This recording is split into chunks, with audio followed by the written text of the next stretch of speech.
Hello dears, ഇന്ന് നമുക്ക് വളരെ സിമ്പിളായിട്ടുള്ളൊരു മസാല ദോശയുടെ റെസിപ്പി നോക്കിയാലോ. അപ്പോൾ ഇതിലേക്ക് മസാലയ്ക്ക് ആവശ്യമായിട്ടുള്ള ഉരുളക്കിഴങ്ങ് നമ്മൾ പീൽ ചെയ്ത് പീസസ് ആക്കി നന്നായി കഴുകി വൃത്തിയാക്കി ഒരു കുക്കറിലേക്ക് നമ്മൾ ഇട്ട് കൊടുത്തിട്ടുണ്ട്. ഇതിലേക്ക് ആവശ്യമായിട്ടുള്ള ഉപ്പും വെള്ളവും കൂടെ ഒഴിച്ച് കൊടുത്ത് നമുക്ക് വേവിക്കാൻ വേണ്ടി വെക്കാം. ഈ സമയം കൊണ്ട് നമുക്കിതിലേക്ക് ആവശ്യമായിട്ടുള്ള സവാള അരിഞ്ഞെടുക്കാം. അതുപോലെ തന്നെ ഇതിലേക്ക് കുറച്ച് ഇഞ്ചിയും കുറച്ച് പച്ചമുളകും കറിവേപ്പിലയും വേണം. ഈ സമയം കൊണ്ട് ഉരുളക്കിഴങ്ങൊക്കെ നന്നായി വെന്ത് വന്നിട്ടുണ്ട്. ഇനി നമുക്കൊരു പാത്രം അടുപ്പിലേക്ക് വെച്ച് കൊടുത്തിട്ട് നന്നായി ചൂടായി വരുമ്പോൾ കുറച്ച് എണ്ണ ഒഴിച്ച് കൊടുത്ത് കടുക് പൊട്ടിച്ച് കുറച്ച് കടലപ്പരിപ്പും കുറച്ച് ഉഴുന്നുപരിപ്പും കൂടി ഇട്ട് കൊടുക്കാം.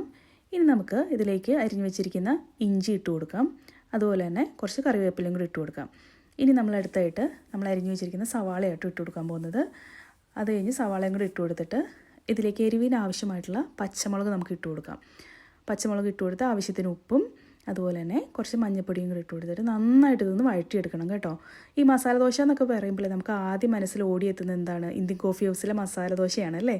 നമ്മുടെ ഈ സമയം കൊണ്ട് നമ്മുടെ ഉരുളക്കിഴങ്ങൊക്കെ വെന്ത് വന്നിട്ടുണ്ട്. ഇനി നമുക്കിതൊരു മാഷർ ഉപയോഗിച്ചിട്ട് നന്നായിട്ട് ഇതൊന്ന് മാഷ് ചെയ്തെടുക്കാം. അപ്പോഴത്തേക്കും ഉള്ളിയൊക്കെ നന്നായിട്ട് നമ്മുടെ മസാലക്കൂട്ടൊക്കെ നന്നായിട്ട് സെറ്റായിട്ടുണ്ട്. നമുക്ക് ഈ മാഷ് ചെയ്തെടുത്ത പൊട്ടറ്റോ ഇട്ട് കൊടുത്തിട്ട് നന്നായിട്ട് മിക്സ് ചെയ്യാം. കുറച്ച് മല്ലിയിലയും കൂടി ഇട്ട് കൊടുത്തിട്ടുണ്ട് കേട്ടോ. നന്നായിട്ടൊന്ന് മിക്സ് ചെയ്തെടുക്കാം. നമ്മുടെ മസാല അപ്പം ഇവിടെ നന്നായിട്ട് റെഡി ആയിട്ട് വന്നിട്ടുണ്ട്. അപ്പം ഇനി നമുക്ക് പതുക്കെ ദോശ ഉണ്ടാക്കിയെടുക്കാം. ദോശ ഉണ്ടാക്കിയെടുത്തേക്ക് അതിലേക്ക് തയ്യാറാക്കി വെച്ചിട്ടുള്ള മസാല നമുക്ക് ചേർത്ത് കൊടുത്ത് നമുക്കിതേ മടക്കി ഇങ്ങനെ എടുക്കാം കേട്ടോ. അപ്പം നല്ല ടേസ്റ്റി ആയിട്ടുള്ള മസാല ദോശ റെഡി ആയിട്ടുണ്ട്. അപ്പം വളരെ സിമ്പിളായിട്ട് വീട്ടിൽ നമുക്ക് ഉണ്ടാക്കിയെടുക്കാം. ഇതിന് നമുക്കിനിയും പുതിന ചട്നി തയ്യാറാക്കാൻ വേണ്ടിയിട്ട് ഒരു മിക്സിയുടെ ജാറിലേക്ക് തേങ്ങ ഇട്ട് കൊടുക്കാം. അതുപോലെ തന്നെ കുറച്ച് പച്ചമുളക് ഇട്ട് കൊടുക്കാം.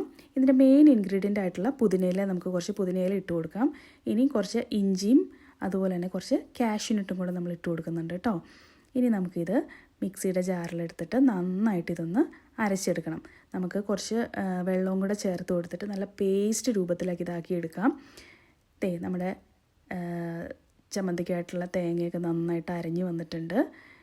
നമുക്ക് ഈ അരച്ച് വരത്തേക്കുന്ന ഈ മിക്സ് നമുക്കൊരു പാത്രത്തിലേക്ക് ഇട്ട് കൊടുക്കാം. ഇനി നമുക്കിതൊന്ന് താളിച്ചെടുക്കണം. അതിന് വേണ്ടി ഒരു പാത്രം വെച്ചിട്ട് കുറച്ച് എണ്ണ ഒഴിച്ച് കടുക് പൊട്ടിച്ച് കുറച്ച് ഇഞ്ചിയും കുറച്ച് ചെറിയ ഉള്ളിയും കുറച്ച് വറ്റൽമുളകും കൂടെ ഇട്ടിട്ട് ഇത് നന്നായിട്ടൊന്ന് കുറച്ച് കറിവേപ്പിലയും കൂടെ ഇട്ട് നന്നായിട്ടൊന്ന് മൂപ്പിച്ചെടുത്തിട്ട് ഈ റെഡിയാക്കി വെച്ചിട്ടുള്ള ചമ്മന്തിയിലേക്ക് ചേർത്ത് കൊടുക്കും. നല്ല ടേസ്റ്റി ആയിട്ടുള്ള പുതിന ചട്നി റെഡി ആയിട്ടുണ്ട്. അപ്പോൾ ഇതിൻ്റെ ഈ ഒരു കോമ്പിനേഷൻ എല്ലാവരും ഒന്ന് ട്രൈ ചെയ്ത് നോക്കണേ.